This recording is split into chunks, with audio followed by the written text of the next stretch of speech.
Good afternoon. Welcome to Inside Indiana Sports Now with Kent Sterling. It's Friday, March 26th, 2021. We're brought to you by the great people at Today's Dentistry. Dr. Mike O'Neill, the best dentist I've ever gone to in the last 27 years. The only dentist I've gone to. You know why? Because I love my teeth. I love my dental health. And I am willing to invest in it. And I've hired the best dentist that there is in the world, Dr. Mike O'Neill. Why would I leave? 317-849-2933 if you want to finally take control of your dental health. Let's talk about sports, but first, hit subscribe, hit like, ring the bell, do all that stuff. All right, Indiana University into day 11 of the search for a successor to Archie Miller. Archie Miller, 11 days ago, was fired as the basketball coach at Indiana. And Indiana, their AD Scott Dolson, is taking his sweet time in finding a replacement for Archie Miller.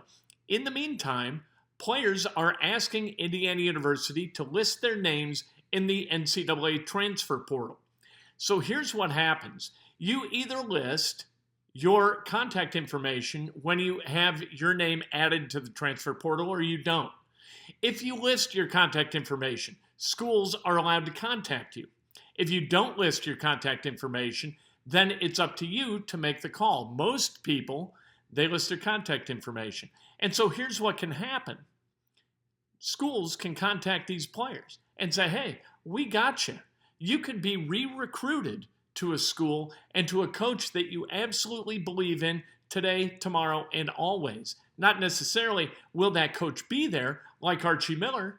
Everybody thought Archie Miller was going to get at least 5 years. No, it's been 4, and because of that, these players are saying, do we want to trust Scott Dolson to hire a coach that we're going to vibe with, that we're going to want to play for, and that we believe is going to be able to develop us to near 100% of our potential as basketball players?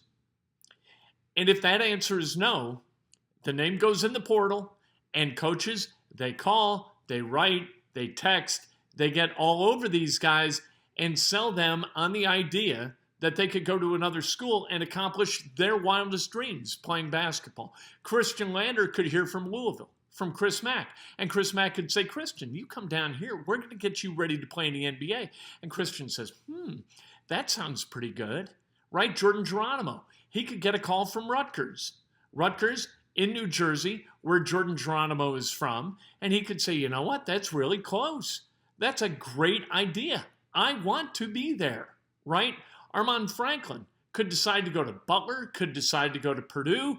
Whoever reaches out to him might be able to sell him on the idea of leaving and committing to these other schools before Indiana has its coach in place for next season and beyond. Scott Dolson could wind up hiring exactly the right guy, and the cupboard, by the time he gets there, could be bare. And if he doesn't hire the right guy that these players feel comfortable with and feel like can extract the best basketball they have in them, then they're going to leave. And you got nothing. You would have had a team with Archie Miller next year, and you could have made that change. You could have had Archie Miller and continued to have him until you had your guy in place to replace him, and then you fire Archie. And that could have happened 11 days ago. It may be the case right now that Scott Dolson has his person, has his coach, but that coach's season hasn't ended, and the timing of him coming to Indiana is not good. And you can't release that information. You can't allow that information to leak out via the players, right? So you can't tell them what the shot is, and in the meantime, they may decide to leave. That would be terrible for Indiana basketball. Look at these guys that they're losing. You're losing 3 starters and Lander, who projects as a starter for next year. Durham, you thought was gone, so that's no big deal. Stewart, nobody ever knew whether he was going to come and play, right? He averaged almost 20 points a game at Tennessee Martin. You know what? We weren't really sure. I couldn't tell you. I assume that Tennessee Martin is in a town called Martin, Tennessee, but I have no idea. I haven't seen him play. So that was something that I wasn't counting on. I wasn't counting on greatness from Parker Stewart. Jordan Geronimo, he looked pretty good. Looked like a guy who maybe as a junior or senior could really contribute. Lander, though, Armaan Franklin, Thompson, these guys, you thought were going to start next year. And if they go someplace else, that cupboard, all of it, it's kind of like, you know what, it's like toilet paper about a year ago when we were first in this COVID deal. And everybody, like, there was no rational reason for there to be a run on toilet paper, but for some reason, at the first sign of societal horror, everybody goes to the grocery store and buys toilet paper. These guys, these players, you know what? They've started a bit of a land rush toward the NCAA transfer portal. Nobody wants to be the last guy standing. Nobody wants to be Brett Finkelmeyer back in 2008 when Dan Dockich was replaced by Tom Crean. Nobody wants to be that guy, right? You're the last person. Hey, you're shooting buckets by yourself. Nobody on scholarship left, right? Matt Roth came in.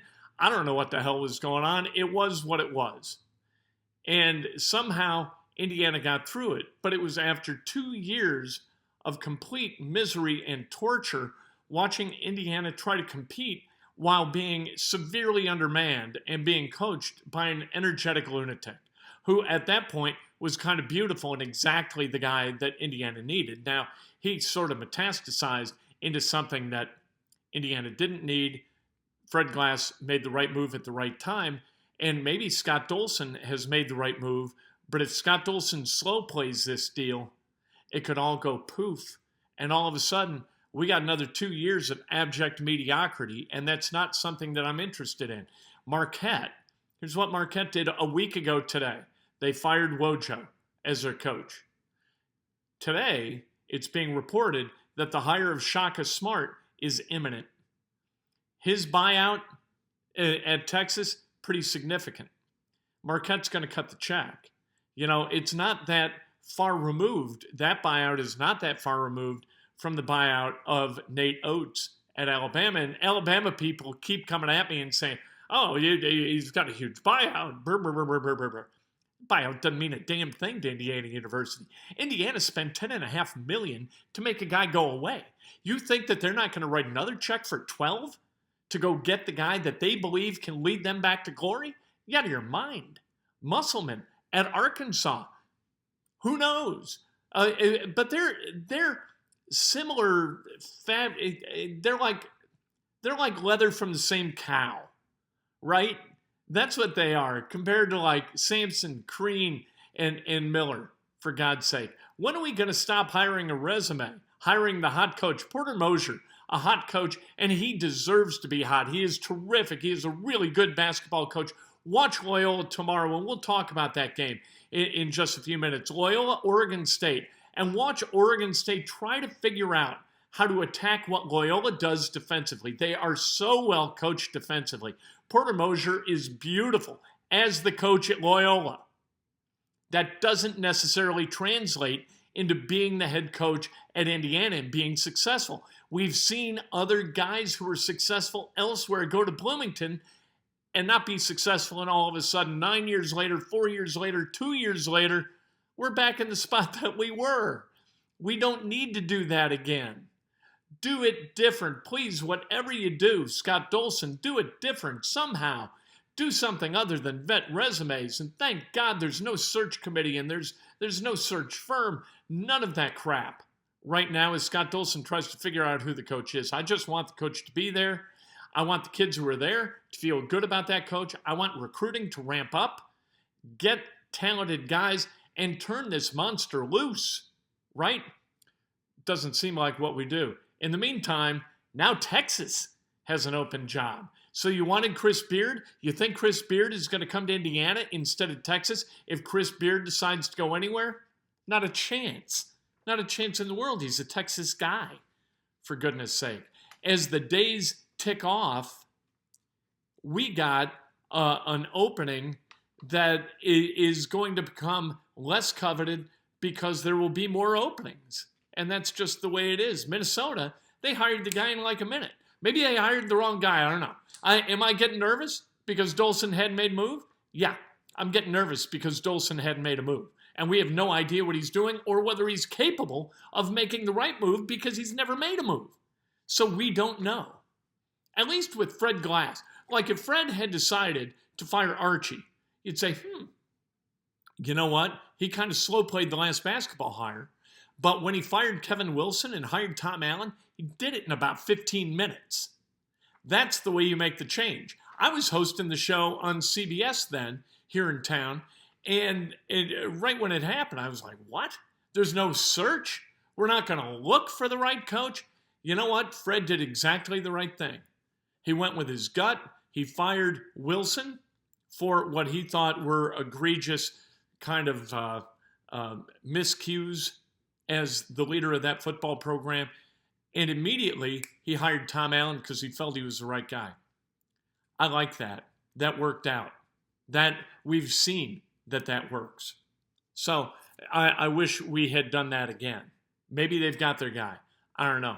I guess we've got to trust Scott Dolson because what the hell choice do we have? Nobody is going to spend $10.5 to make Archie Miller go away.